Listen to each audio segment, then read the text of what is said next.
The federal government has asked Apple Computer to create a unique version of an ISO that would bypass security precautions on the iPhone lock screen. It would add new capabilities and allow passcode tries to be entered automatically.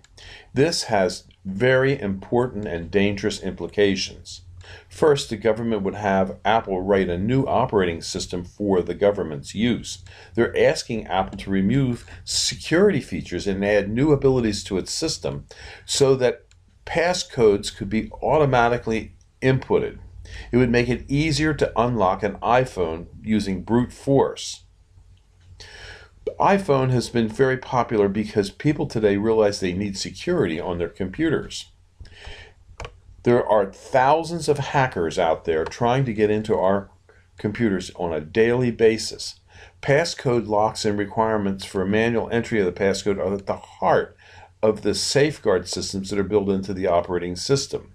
It would be wrong to weaken products with a government-backed backdoor key, which the government has been known to lose all the time. The next problem with the government's order is that it would set legal precedents that would expand the power of the federal government. Now the government can order you to do something, order you to build something. That's not freedom, that's slavery. Should the government be allowed to order us to create capabilities for surveilling, such as recording conversations or location tracking? These are dangerous precedents. The government does not have to go to court to have Apple Computer do this.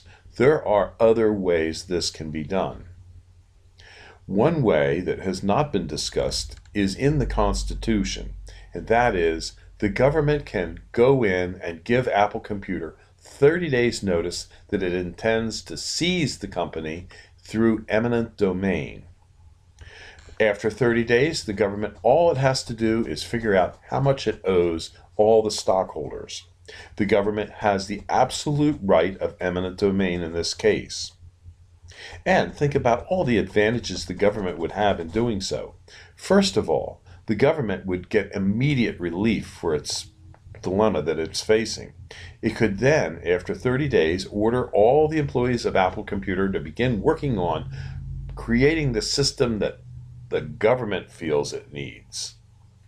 If this company suffers as a result of this endeavor, the government would be the one that would suffer the loss. In the meantime, if the government pays shareholders for their investment in Apple Computer, those shareholders would have to pay capital gains taxes. So it could possibly be that this would be a revenue generating scheme that the government could undergo and actually benefit the people of the United States through cheaper products. Think of it this way also, the government then could get its iPhones for free because it creates them. It would be the manufacturer.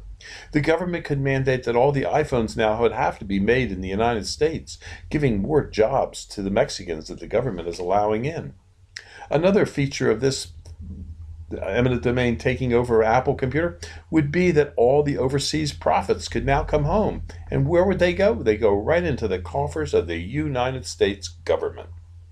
It would be a brilliant way for Obama to take on more power. Now he could be the manufacturer of iPhones. He would certainly be known as our iPhone president.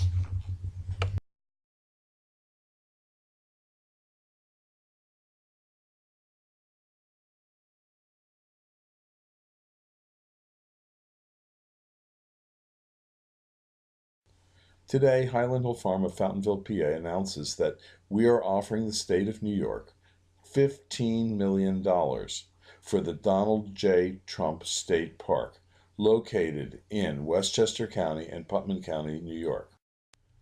Highland Hill Farm plans to use this area for a tree farm and nursery for our customers in the New York metropolitan area. We also plan to erect 3 wind turbines on the site. We believe that this farm could supply upwards to 15 to 20% of the ornamental nursery stock needs for Westchester County, and also 3% of the power needs for the county as well. There are many advantages of putting windmills on the site for the New York metropolitan area. It's a clean fuel source. Wind energy doesn't pollute the air like power plants that rely on combustion of fossil fuels such as coal or natural gas. And wind turbines don't produce atmospheric emissions that cause greenhouse gases or acid rain. Highland Hill Farm plans to use this ground and develop it as a tree farm and nursery. Highland Hill Farm grows trees and shrubs in Fountainville, PA, Milan, PA. We have several locations in New York where we have trees. We also have trees in Virginia, North Carolina, Tennessee. We also have operations in Montana and New Mexico. We plan to have a cut Christmas tree operation where New York locals can come and cut Christmas trees at Christmas time.